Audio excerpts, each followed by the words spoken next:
This will get you set up with R and RStudio on Windows. So I'm actually doing this on a Mac, but I'm running Parallels with Windows 7, so you might see a little bit of a difference depending on if you have Windows 8 or Windows 10 installed, but you can follow along pretty easily here. So to start out, we're going to download R because R needs to be installed before RStudio, and you can actually just Google R, and the first link is what you want. So what you'll do is you'll head over to the download link here, CRAN, which will make you choose a mirror from which to download from, and the first link is good enough. So we can click on this, which will bring you to a list of options for which version you want to download. Now we want to download R for Windows, so we'll head over there, and we're going to download the base package. We don't need to worry about these other two options here. We'll click on base and just click on the download R 3.2.2 for Windows. And so what that'll do is it'll have it download the executable file. I've already downloaded it previously, so I'm going to go into the downloads folder and go ahead and open up the R-3.2.2. So I'll double click this and it'll run you through the standard installation stuff. So we'll allow it to make changes. We'll install it in English. If you are an international student, I do recommend installing it in English. It makes a few things a bit easier than in your native language.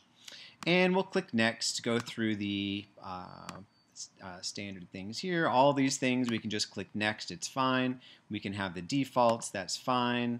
And just keep going, keep going.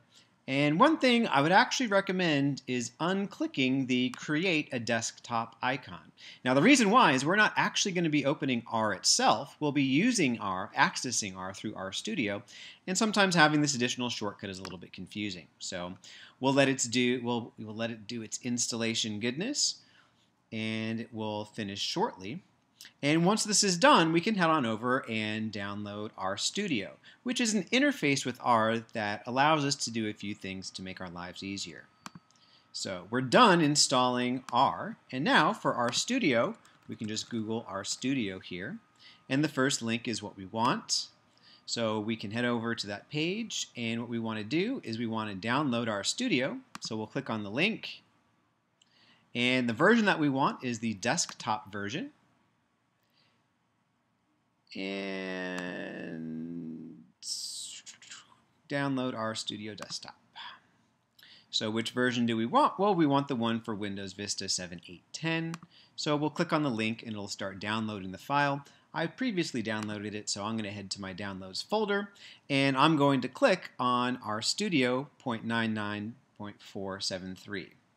So I will do this, and it'll have you go through the standard installation set of screens. All the defaults are fine. And so once this is installed, this is what we'll actually be opening in this class when we want to run R. Now, R is running in the background when we open RStudio. RStudio adds 3 additional windows where we can write commands, where we can see what variables are defined, and see help files and plots a little bit more easily, and so that's why we use RStudio instead of R itself. So I'll close this out. And now to access RStudio, you can either put a link on your desktop or access it through the Start menu. I'm not going to access R here because RStudio is what I want. I'm going to go ahead and click that to load up RStudio. And this is what you'll see. Well, I've run RStudio before, so it's going to have an additional window up here on the upper left because this is where I've been putting in commands. When you open it for the first time, you'll just see this guy right here, which is actually R itself. And so these extra windows here allow for greater functionality. That's the benefit of using RStudio. And we'll become very familiar with how to use RStudio and what these 3 windows mean as we move on throughout the class.